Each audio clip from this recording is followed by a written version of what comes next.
সবাইকে কেমন আছেন? আশা করি আল্লাহর অশেষ রহমতে খুব ভালো আছেন। আমিও আলহামদুলিল্লাহ আপনাদের দয়ে ভালো আছি। তো আজকের রেসিপি ডিমের কাকলেট। আমরা তো মাছের কাকলেট খাইছি, এখন ডিমের কাকলেটটা বানিয়ে খেয়ে দেখতে পারি, তাই না? তো এখন ডিমের কাকলেট বানানোর জন্য এখানে আমি এই যে 4টা ডিম নিয়ে নিছি। একটা ডিমের কুসুম মানে ছড়ায় গেছে বা ঘেটে গেছে, যেটাই বলেন না কেন। তো এখানে প্রথমে দিব আমি একটা বড় সাইজের পেঁয়াজ কুচি, 2টা কাঁচামরিচ কুচি। একেবারে অল্প উপকরণ দিয়ে এই ডিমের কাটলেটটা বানানো হয়ে যাবে। এটা বিকেলের নাস্তায় বা অতিথি আপ্যায়নে আপনারা এটা রাখতে পারেন। স্বাদ মতো দিব লবণ, আর এখানে আমি 1 প্যাকেট ম্যাগি মশলা দিয়ে দিব একটু টেস্টটা বাড়ানোর জন্য। এখন এটাকে আমি মিক্স করে নিব। দেখেন, এখন এই পর্যায়ে দিয়ে দিব আমি 2 চামচ ধনে পাতা। এই ধনে পাতাটা দিতেই হবে। এখন এটাকেও আমি ভালোভাবে ডিমটার সাথে মিশাই দিব। এই যে দেখেন, ফেটানো হয়ে গেল ডিমটা আমার। এখন আমি চুলায় একটা ফ্রাই প্যান বসাই দিছি। এই যে দেখেন, অলরেডি চুলাটাও জ্বালানো আছে। এখন দিয়ে দিব তেল।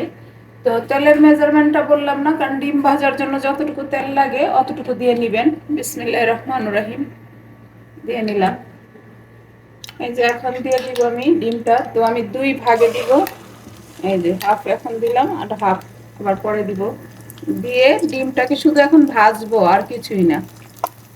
তো আমার প্রিয় ভাই বোনেরা, যদি আমার এই ডিমের কাটলেটটা আপনাদের একটু ভালো লাগে তাহলে আমার চ্যানেলটাকে সাবস্ক্রাইব করবেন, লাইক করবেন, শেয়ার করবেন এবং কমেন্টস করবেন। আমার পাশেই থাকবেন প্লিজ আমার ভাই বোনেরা। যে এখন আমি ডিমটাকে উল্টাই নিব। আর ডিম ভাজা আমরা সবাই জানি যে ডিমটাকে কিভাবে ভাজতে হয়, সেটাই শুধু এটা একটু সাবধানে উল্টাতে হয়, কারণ এখানে পেঁয়াজ ধনে পাতা এগুলো তো একটু বেশি আছে, যার কারণে একটু সাবধানে উল্টাতে হবে। এই যে উল্টা নিলাম। এই যে আমার ডিমটা ভাজা হয়ে গেল। এখন আমি যে নামাই নিব। তো আমি আরেকটা ডিম বাকি আছে, সেটা ভাজার পরে আমি এটা কিভাবে রেডি করি সেটাও আমি আপনাদের সাথে শেয়ার করতেছি। এই যে এখন 2টা ডিম এখানে আমি ভেজে নিছি। এই যে একসাথে এখন কেটে নিব। এখন আমি এটাকে কাটবো। এই যে একেবারে সহজ একটা রেসিপি আর ঘরোয়া উপকরণ দিয়ে। তো আমরা তো মাছের কাটলেট সবাই খাইছি, তো একবার ডিমের কাটলেটটা বানায় খেয়ে দেখি, তাই না আমার ভাই বোনেরা? আশা করি আমার এই রেসিপিটা ফলো করে আপনারা বানালে নিরাশ হবেন না। এই যে এখন আমার এটা কাটা হয়ে গেল। এখন আমি কাটলেটটা কিভাবে বানাবো সেটা আমি আপনাদের সাথে শেয়ার করতেছি। এই যে এখন একটা আমি বাটি নিয়ে নিলাম। এর মধ্যে এখন আমি একটা ডিম ভেঙে দিব। এই যে ডিমটা দিয়ে দিলাম। এখন এখানে দিব 1 চা চামচ আদা রসুন পেস্ট, আর দিব আমি স্বাদ মতো লবণ। সামান্য একটু দিতে হবে, যেহেতু ডিমে আমার লবণ দেয়া আছে। আর 1 চামচ দিব চিলি ফ্লেক্স। তো আপনাদের হাতের কাছে যার কাছে চিলি ফ্লেক্সটা আছে সে দিবেন, আর যদি না থাকে তাহলে আপনারা মরিচের গুঁড়াও দিতে পারেন। এই যে এখানে এগুলি মেশানো হয়ে গেল। এখন আমি এই পর্যায়ে দিয়ে দিব 2 চামচ ময়দা। এই যে 1 চামচ, 2 চামচ। একেবারে সহজ ঘরোয়া উপকরণ দিয়েই কিন্তু হয়ে যায়। আর এখন দিব একটু পানি দিয়ে এটাকেও আমি ভালোভাবে এটার সাথে মিশিয়ে নিব। এখন আমার মিশানো হয়ে গেল। এখন আমি এটা সাইডে রেখে দিব। আর এই যে এখানে আমি ব্রেড গাম নিয়ে নিছি। এটা আমি বাসায় পাউরুটি দিয়ে বানাইছি। তো আপনারা যদি পাউরুটি দিয়ে বানাই নেন তাও চলবে, আর যদি বাহিরেরটা নেন সেটাও চলবে। তো এখন আমি ডিমগুলি কোট করে নিব। প্রথমত লাগবে আমার ডিমটা। এই যে দেখেন, এখন এটাকে আমি এই ব্যাটারটাতে চুবাই নিব। চুবায়া তারপর আমি এই ব্রেড গামে জড়াই দিব। এই যে দেখেন, আমার এই হাতটাও কিন্তু ধোয়া আছে। এই যে একেবারে সহজ এই কাটলেটটা বানানো। বিকেলের নাস্তায় বা চার সাথে যে কোনোভাবেই এটা খাওয়ার টেস্ট আলাদা। এখন আমি আবার এখানে চুবাই নিব। আমি 2বার মানে ডাবল কোট করলাম। আপনারা চাইলে একবারও করতে পারেন, আবার দুইবারও করতে পারেন। এই যে এখন আবার এটার মধ্যে জড়াই নিব ব্রেড গামটা। এই যে এটাকে আমি উঠাই নিব। এই যে এখন এটাকে উঠায়া আমি একটা চাকুর সাহায্যে এই সাইডগুলি সমান করে দিব, একটু দেখার সৌন্দর্যের জন্য।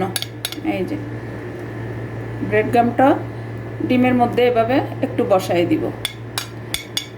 এই যে দেখেন, তো এভাবে আমি সবগুলি বানায় তারপর ভাজাটা আবার আমি আপনাদের সাথে শেয়ার করতেছি। যে দেখেন আমার ভাই বোনেরা, আমার ডিমের কাটলেটগুলো রেডি করা হয়ে গেল। এখন আমি ভাজবো। ভাজার জন্যে এই যে একটা ফ্রাই প্যান বসাই দিছি আর চুলাটাও জ্বালাই দিছি।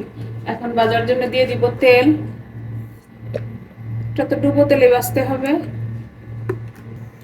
আর তেলটা পুরোপুরি গরম করব না, মিডিয়াম গরম হয়েছে। এখন আমি এই যে ডিমের কাটলেটটা দিয়ে দিলাম। এই যে, তো প্লিজ আমার ভাই বোনেরা, যদি আমার এই ডিমের কাটলেটটা ভালো লাগে বাসায় একটু হলেও ট্রাই করেন। আশা করি ইনশাল্লাহ নিরাশ হবেন না। ঘরে এখন আমি উল্টাই দিব। দেখেন মাশাআল্লাহ মাশাআল্লাহ, লুকটা দেখেন। এই যে দেখেন আমার প্রিয় ভাই বোনেরা, মাশাআল্লাহ এই ডিমের কাটলেটটার কালারটা কত সুন্দর আসছে দেখেন। তো আমার এই ডিমের কাটলেটের রেসিপি যারা ফেসবুক পেজ থেকে দেখতেছেন তাদের উদ্দেশ্যে বলি, ফেসবুক পেজটাকে লাইক শেয়ার কমেন্টস করে দিবেন প্লিজ আমার ভাই বোনেরা। এই যে এখন হয়ে গেল আমার একটা ডিমের কাটলেট। এই যে আমি নামাই নিলাম, দেখেন মাশাআল্লাহ। তো এখন আপনাদের বোঝানোর সুবিধার্থে আমি আরেকটা ভাজি। এই যে একেবারে সহজ বানানোটা। এখন এটাকে আবার আমি উল্টাই দিব। এই যে এভাবে উল্টে পাল্টে শুধু ভেজে নিব আর কি। আর এই ডিমের কাটলেটটা দেখতে কিন্তু হুবহু মাছের কাটলেটের মতোই হয়। কাউকে যদি দেওয়ার পরে আপনি না বলেন যে এটা কিসের কাটলেট, ডিম দিয়ে হয়েছে বা মাছ দিয়ে হয়েছে, কেউ বলতে পারবে না। যখন খাবে তখন বলতে পারবে। তো প্লিজ আমার ভাই বোনেরা, এই ইউনিক একটা কাটলেটের রেসিপি আপনারা ট্রাই তো করতেই পারেন, তাই না? আমার প্রিয় নতুন রাঁধুনি যারা আছেন, নতুন প্রজন্মের যারা আছেন, তাদের উদ্দেশ্যে বলি এই ইউনিক রেসিপিটা একবার হলো ট্রাই করেন। এখন আবার উল্টে দিব। এই যে আমার আরেকটা ডিমের কাটলেট ভাজা হয়ে গেল, দেখেন মাশাআল্লাহ লুকটা।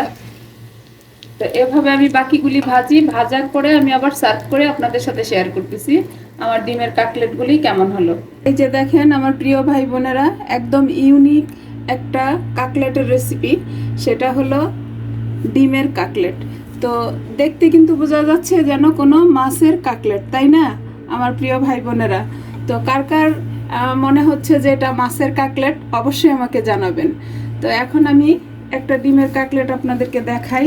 যে দেখেন, এটা বাসায় বিকেলের নাস্তায় চার সাথে বা বাচ্চাদের ফ্রেন্ড সার্কেল যখন বাসায় আসে তাদেরকে দেওয়ার জন্য, বা বাসায় কোনো অতিথি আসলে স্টার্টার হিসেবে কিন্তু দেওয়া যেতে পারে। তো এখন আমি এটাকে ভেঙে দেখাই ভিতরটা। দেখেন মাশাআল্লাহ মাশাআল্লাহ, দেখেন। আর সাথে যদি এরকম দুই রকমের সস থাকে আর কি লাগে। আমি দিছি এখানে টমেটো সস আর মাস্টার্ড সস। এই দুইটা সস দিয়ে কিন্তু অনেক টেস্টি হবে এই ডিমের কাটলেটটা। তো যাই হোক, আজকে আমার ডিমের কাটলেটটা বানানো শেষ হয়ে গেল। আমি আপনাদের কাছ থেকে বিদায় নিব। আবার নতুন কোনো রেসিপি নিয়ে আসব। আল্লাহ হাফেজ।